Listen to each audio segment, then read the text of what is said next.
خدایا تلری ودان داد گلو گلستان خدایا السلام علیکم ورحمت الله وبرکاته. ګرانو کتونکو او لیدونکو، انسانان خوبونه ویني او خوبونه یقینا رنگ هم راوړي. هغه که ښه خوبونه وي او که بد خوبونه وي، دواړه رنگ راوړي. رنگ دواړه خوبونه راوړي.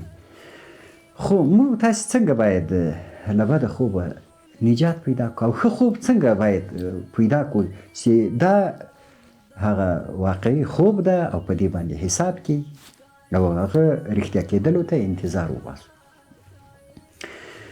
خوب چاته وایي او څه وخت به وایي، په څه وخت کې به یې نه وایي.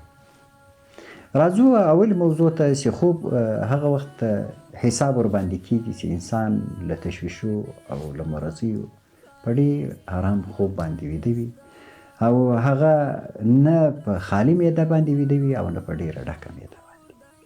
نو هغه بیا په خوب باندې حساب کېږي او خاص کر په هغه خوب باندې حساب کېږي چې هغه خوشحالي راولي. طبعا سړی خوشحاله وي، هغه خوب بیا د رښتیا کېدلو امکانات لري. خوب کله چې تا خوب ولیدی او غواړې چې اوس د هغه تعبیر ځان ته پیدا کړې، نو هغه به په مجلس کې نه وایي. اول به دا خوب داسې چاته وایي چې هغه به نیک څوک وي او د خوب په تعبیر باندې به پوهېږي. خوب په خپله مثلا که ته د خوب علم نه لري، د تعبیر علم نه لري، دا ډېر لوی عظیم علم ده. که ته د تعبیر علم نه لري، بیا به په کتابونو کې نه پسې ګوري او بیا به د مجازي نړۍ چې به هم نه رااخلي.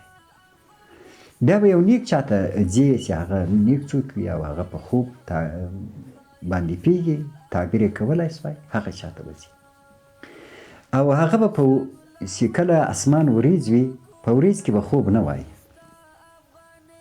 او د ماخستن له طرفه، د مازدیګر له طرفه په دې وخت کې به هم نه وایي. ښه وخت یې څه وخت ده؟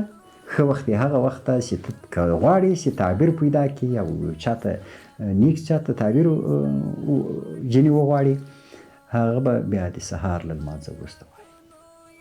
هغه چا پسې به ګرځي چې د سهار له لمانځه وروسته تر لمر ختو پورې چې ته دغه چاته تعبیر هغه خوب ووایې چې هغه یې تعبیر درته درکړي.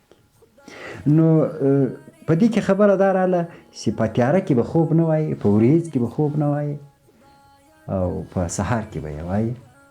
او بل به که ته یو خوب ویرېدونکی خوب او ته وویرېدې، غوښتل دې چې د دې له خطر څخه ځان وباسي، هغه خطر درته پېښ نه شي، نو ته به له هغه اړخه راواوړې، په ښي اړخ باندې به پرېوځې او اعوذ بالله به ووایې، چپ طرف ته به درې وارې توکې او الله څخه به وغواړې چې الله تعالی د دې خوب له خطره څخه ما ته نجات راکړي. نو به له بده خوب څخه په امان شي او د نیک خوب تعبیر به هغه وخت پیدا کوي او نیک خوبونه چې ته وینې چې هغه خوبونه واقعي خوبونه دي، هغه د تا په ذهنا به ته خوشحاله یې، ولو که خوب ویرېدونکی وي، خو ذهن د تا به د خوشحالي احساس کوي. السلام علیکم ورحمت الله وبرکاته.